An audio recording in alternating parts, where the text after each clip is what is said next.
पाक संदूक पर यीशु मसीह मसलूब का खून दरियाफ्त कर लिया गया है। जराये के मुताबिक रॉन वाइट ने अहकाम से इजाजत लेकर इस पहाड़ की खुदाई का काम शुरू करवाया, इसलिए क्योंकि इसके रडार के मुताबिक इस पहाड़ के नीचे 18 फुट बड़ी चट्टान मौजूद थी। लेकिन हुआ कुछ यूं कि मजदूर जो खुदाई के काम पर लगाए गए थे, खुदाई करते करते डर के मारे अचानक भाग निकले, क्योंकि उन्होंने वहाँ जो नजारा देखा वो नाकाबिले बयां था। रॉन वाइट ने लोगों को अपने पास बुलाकर पूछा कि तुम लोग बिना पैसे लिए कहाँ भागे जा रहे हो। उन्होंने कहा, हमने वहाँ पाक संदूक देखा है।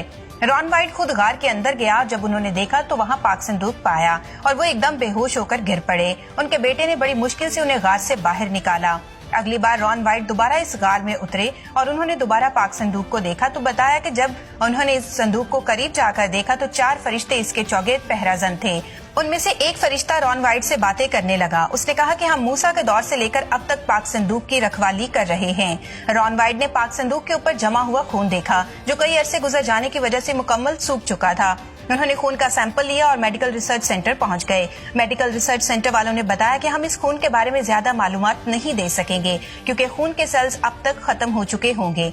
मगर रॉन वाइट, जो खुद एक मेल नर्स भी था, इसने इन लोगों से दरखास्त की कि इस खून का डीएनए मालूम करें। रॉन वाइट की बात मानकर रिसर्च सेंटर्स वालों ने 24 घंटे के लिए खून के सैंपल को एक खास किस्म के सोल्यूशन में रखा और 24 घंटे के बाद खून का टेस्ट किया गया।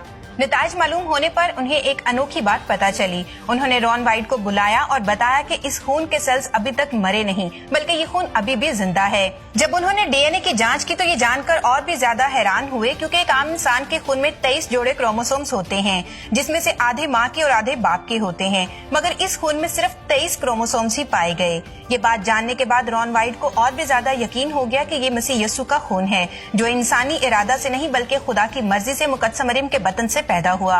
अब इसके जहन में सवाल पैदा हुआ कि आखिर ये खून इस संदूक पर आया कैसे। इस बात के मुतालिक मजीद शवाहद इकट्ठी करने के लिए रॉन वाइट एक मरतबा फिर उसी गार में गए। इसी जांच के दौरान उन्होंने पाक संदूक के ऊपर गार में एक दरार देखी और इसमें भी वही सूखा खून नजर आया। तो उन्हें मालूम हुआ कि ये खून ऊपर से ही बहता आया है।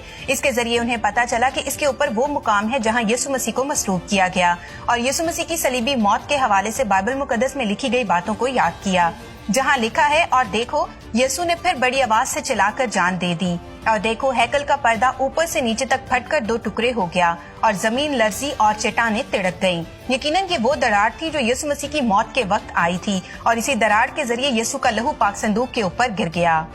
इस किताब को पढ़ने के बाद रॉन वाइट ने ये जाना कि ये खुदा की मर्जी हो सकती है कि यिर्मयाह नबी के जरिए पाक संदूक को इस गार में छुपाया हो, जिस पहाड़ पर मसीह यीशु को मसलूब होना था, और इस लहू का पाक संदूक पर गिरना सब मसीहियों की गुनाहों से निजात का मुंह बोलता सबूत है। 3 अप्रैल 2022 को पोप फ्रांसिस ने माल्टा के अपने दौरे